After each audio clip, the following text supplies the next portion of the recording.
আশাবুদ্দিন সরকার বীর মুক্তিযোদ্ধা, যার আমরা যখন ছাত্র যখন কলেজে পড়ি তখন উনি দাঁড়িয়ে শেষের প্রতীক নিয়ে এসেছিলেন। আমরা তার সাথে রাজনীতি করেছি। আজকে তার ইউনিয়নে কর্মী সম্মেলন হচ্ছে। এই ইউনিয়ন গুরুত্বপূর্ণ। আপনি এমন একটি কমিটি দিবেন যে কমিটি তারাকান্দি জেলার জন্য একটি মডেল হিসেবে পরিচিত হবে। এই আশা আহ্বান রেখে সকলকে ধন্যবাদ জানিয়ে আমার সংক্ষিপ্ত বক্তব্য এখানে শেষ করছি। আল্লাহ হাফেজ।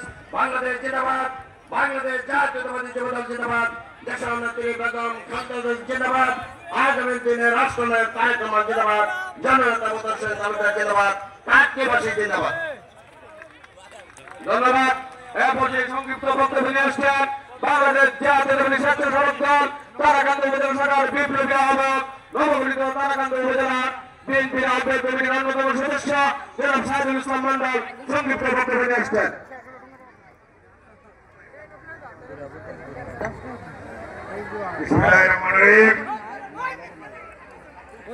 তারাকান্দা উপজেলার অন্তর্গত ময়মনসিংহ উত্তর জেলার বিএনপিকে সুসংগঠিত করার জন্য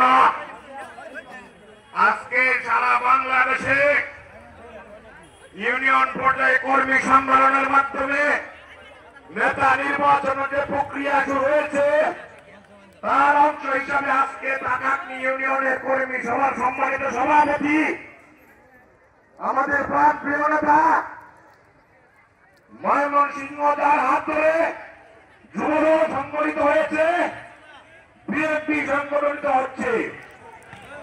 সাবেক উপজেলা চেয়ারম্যান তারাকান্দা এবং তারাকান্দা উপজেলার যুগ্ম আহ্বায়ক বৃন্দ, বিভিন্ন অঙ্গ সংগঠনের সভাপতি ও সাধারণ সম্পাদক বৃন্দ, কাকদ্বীপ ইউনিয়নের সংগ্রামী সহযোদ্ধারা, আসসালামু আলাইকুম।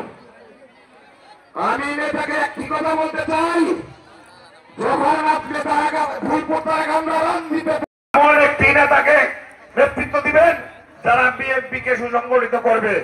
সর্বোপরি আগামী দিনের বিএনপির উত্তরোত্তর সমৃদ্ধি কামনা করে ধানের শীষকে এমপি বানাতে হবে, মুতাহারকে উন্নয়নের স্বার্থে সংসদে পাঠাতে হবে।